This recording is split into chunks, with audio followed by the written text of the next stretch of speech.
तो एपिसोड की शुरुआत में हमें दिखाया जाता है सेंघान को, जो कि माउंटेन से वापस आ रहा होता है, मगर अचानक रास्ते में उसे ल्यूअर की आवाज सुनाई देती है, जिस पर वो वहीं पे ही रुक जाता है और अपने आसपास देखता है तो वो उसे कहीं नजर नहीं आ रही थी। ये देखकर वो ल्यूअर से कहता है कि चलो आप सामने भी आ जाओ। ये सुनते ही ल्यूअर फौरन से एक बड़े पत्थर के ऊपर आकर खड़ी हो जाती है और कहती है कि फाइनली तुम मिल ही गए। सेंघान उससे कहता है कि लिटिल सिस्टर, आखिर तुम मेरा यहाँ पे इंतजार क्यों कर रही थी, या तुम्हें मुझसे कोई काम था? तो ल्यूअर कहती है कि हाँ, सिस्टर जियलान ने मुझे कहा था कि मैं तुम्हें लेकर आऊं, और वैसे भी वीकेंड पर मुझे इस माउंटेन पर ऊपर आने नहीं दिया जाता, यही वजह है कि मैं यहाँ पे तुम्हारा इंतजार कर रही थी, चलो मेरे साथ चलो।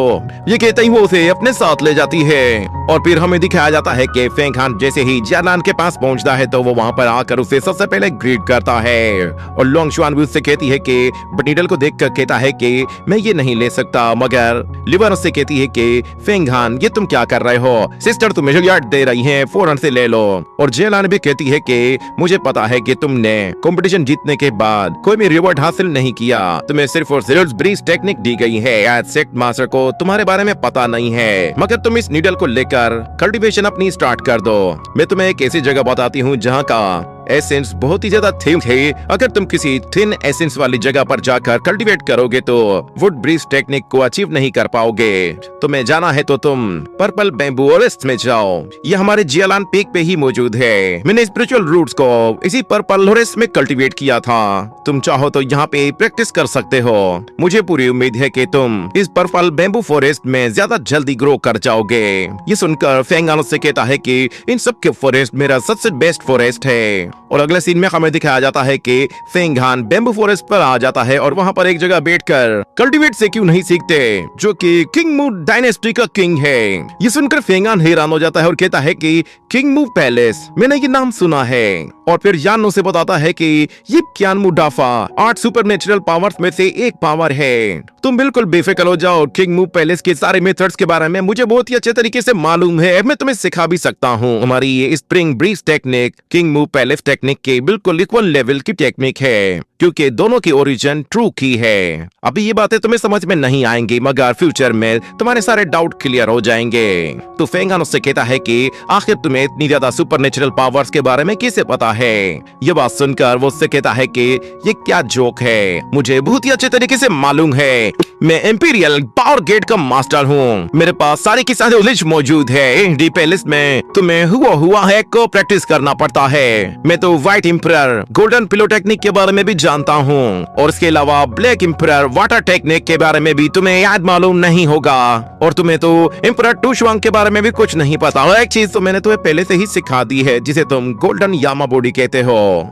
तो फेंघान कहता है कि क्या मैं एक साथ 2 एंशिएंट मैजिक टेक्निक्स को नहीं सीख सकता? कर यान हंसना शुरू कर देता है और कहता है कि यंग मेल, जरा सपने देखना बंद करो कि ये इतना आसान नहीं है। मैं तुम्हें एक शख्स के बारे में बताता हूँ, उन्हें सुपरनेचुरल रियलम के 5th लेवल को अचीव किया था, और उसने प्रिमोडियल सुपरनेचुरल पावर को कल्टीवेट करने की कोशिश की थी, जिसकी वजह से उसकी वहीं पे ही डेथ हो गई थी।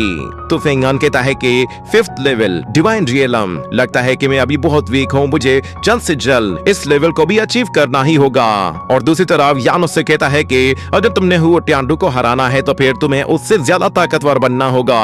यह कहने के बाद हम देखते हैं कि वो फौरन से अपनी कल्टीवेशन को स्टार्ट कर देता है। उसकी बॉडी से एक ग्रीन कलर का ऑरा निकल रहा होता है और वो कई दिन तक वहीं पे ही बैठा रहता है। और फिर आहिस्ता आहिस्ता टाइम गुजरता जाता है और हमें दिखाया जाता है कि फेंघान अभी भी वैसा का वैसा वहीं पे ही बैठा हुआ है। वो तब तक वहाँ से नहीं उठने वाला था जब तक वो एक और लेवल अचीव नहीं कर लेता, और हमें बताया जाता है कि 3 महीने का टाइम गुजर चुका है और फेंघान अभी भी बिल्कुल वहीं पे बैठा हुआ है। अगर इस मर्तबा उसने अपने चारों तरफ एक बैरियर क्रिएट किया हुआ था, और उस बैरियर के अंदर उसकी ही अपनी एनर्जी फ्लो कर रही होती है। तो फेंघान अपनी एनर्जी को एक जगह कंबाइन करते हुए उसे अपने ही अगेंस्ट यूज करने के लिए उस एनर्जी को जायंट हैंड्स में कन्वर्ट कर देता है। और हम देखते हैं कि वो जायंट एनर्जी हैंड जैसे ही फेंघान पे हमला करने के लिए आते हैं तो वो बैरियर उन हैंड्स को अंदर आने से रोक लेता है। ये देखकर फेंघान फिर एक के बाद एक अटैक करना शुरू कर देता है, मगर उसका कोई भी अटैक उस बैरियर को नहीं तोड़ पा रहा था। आने के बाद फेंघान फौरन से अपनी पावर को और भी कई गुना बढ़ा देता है, जिससे उन एनर्जी हैंड्स की पावर और भी ज्यादा बढ़ जाती है और वो कंटिन्यू कंटिन्यूसली उस बैरियर को तोड़ने की कोशिश करते हैं, मगर सारे के सारे अटैक एक साथ मिलकर भी उस बैरियर को नहीं तोड़ पाते। और सेंगान कंटिन्यूसली अपनी एनर्जी को बढ़ाता ही जा रहा होता है, और वो सारी एनर्जी जैसे ही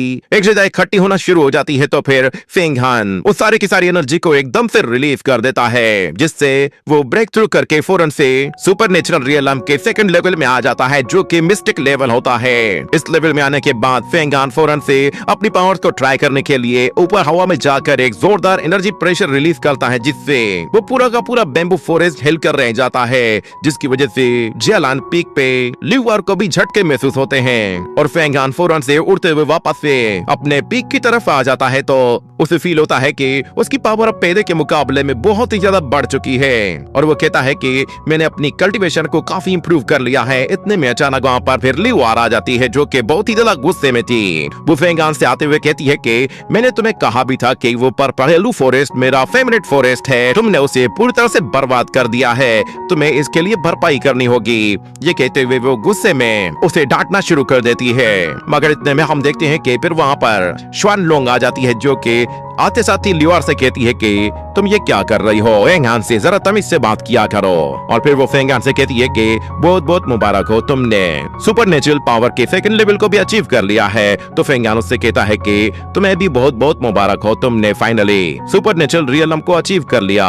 तो वो कहती है कि ये सब कुछ तुम्हारी वजह से हुआ है, अगर तुमने वो पिल मुझे ना दी होती तो शायद मैं भी ब्रेक थ्रू ना कर पाती। वैसे काफी हैरत की बात है कि एक एवरेज कल्टीवेटर को कम से कम भी 30 से 50 साल लगते हैं मिस्टिक लेवल तक पहुंचने में, मगर तुमने सिर्फ 3 मंथ में ही ये लेवल अचीव कर लिया है। सच में तुम्हारी ग्रोथ बहुत ही ज्यादा फास्ट है। मगर ल्यूआर को इस पे अभी भी बहुत ज्यादा गुस्सा था। और दूसरी तरह लोगों से बताती है कि मास्टर्स ने तुम्हारे नाम पर एक माउंटेन कर दिया है, अगर तुम चाहो तो मैं अभी चलकर तुम्हें माउंटेन दिखाती हूँ। ये सुनकर फेंगान बहुत ज्यादा खुश होता है और कहता है कि चलो देर किस बात की है, फौरन से चलते हैं। वो ल्यूआर से भी कहता है कि चलो, मगर वो कहती है कि नहीं, मैं तुम्हें इग्नोर कर रही हूँ। ये सुनकर फेंगान को भी बहुत ही अजीब सा लगता है, मगर वो उसे इग्नोर करके वहाँ से चला जाता है, जिस पर ल्यूआर को और भी ज्यादा गुस्सा आता है और वो वहाँ से चली जाती है। और दूसरी तरफ हमें दिखाया जाता है कि श्वान लोंग उन लोगों को लेकर सीधा फेंगान के माउंटेन की तरफ जा रही होती है, और वो दिल ही दिल में कह रही थी कि आखिर ये लड़की हवा में इतनी आसानी से कैसे उड़ रही है, क्योंकि इस तरह इतनी आसानी से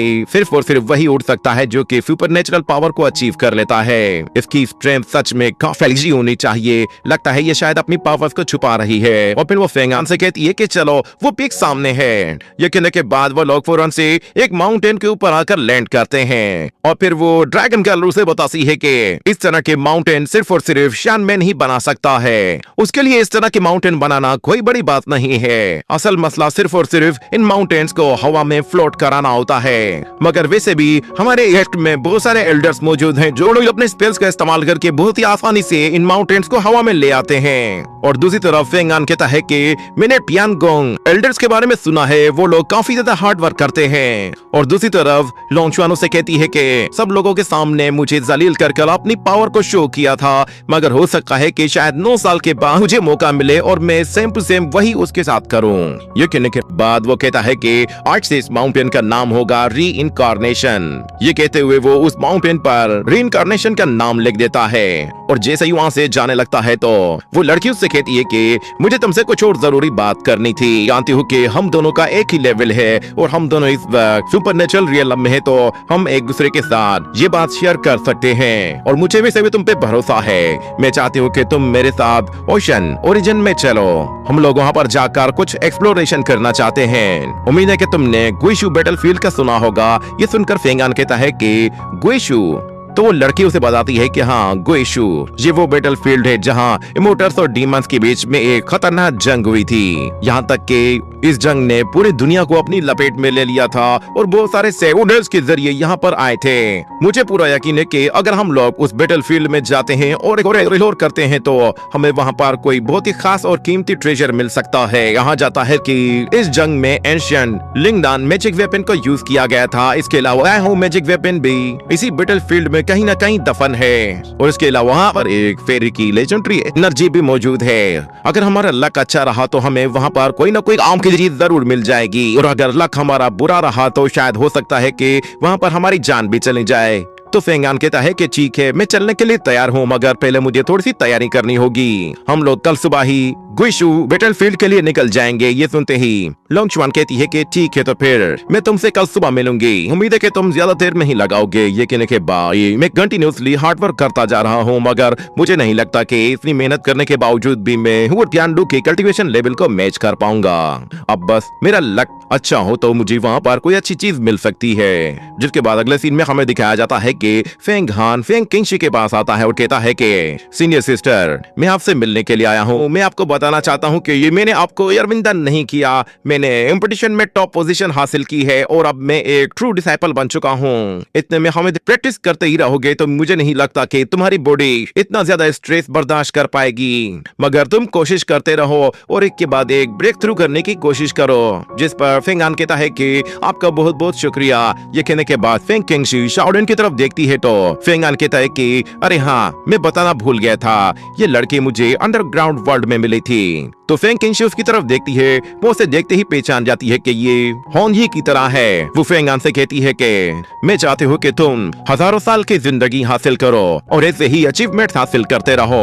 ये कहकर वो वहाँ से चले जाती है, जिस पर फेंग दोबारा से कहता है कि बहुत बहुत शुक्रिया। जिसके बाद वो शाओलिन से कहता है कि चलो। वो उसे लेकर वापस जा रहा होता है कि अचानक शाओलिन एक स्टेचू के ऊपर जाकर बैठ जाती है और फेंग हान जब वहाँ पर आता है और आकम से देखने लगता है तो शाओलिन कहती है कि मुझे ऐसे ही क्या घूरते रहोगे, पता नहीं चलता कि आखिर तुम किसे देख रहे हो, तुम मुझे देख रहे हो या फिर तुम मुझ में अपने उस ओल्ड फ्रेंड को देख रहे हो। ये कहते ही वो फौरन से नीचे उतर आती है और उसके पीछे पीछे जाने लगती है, मगर फिर अचानक फेंग हान रुक जाता है और वो कहता है कि जिस सफर पे मैं जा रहा हूँ वो बहुत ही ज्यादा खतरनाक है, इसलिए तुम ये सोर्ड अपने पास लो, इससे तुम खुद को प्रोटेक्ट कर पाओगी। शाओलिन उस सोर्ड को देखती है और फिर फेंग हान की तरफ हैरानी से देखते हुए उस सोर्ड को जैसे ही टच करती है तो अचानक उसकी आंखों का कलर पर्पल हो जाता है और उसे एक जोर से झटका लगता है, जिसकी वजह से वो हाथ पे चेयर डाल लेती है। और फेंग हान कहता है कि क्या हुआ, क्या कोई प्रॉब्लम है? तो वो कहती है कि नहीं, कोई मसला नहीं। ये कहते ही वो फौरन से उस सोर्ड को दोबारा से पकड़कर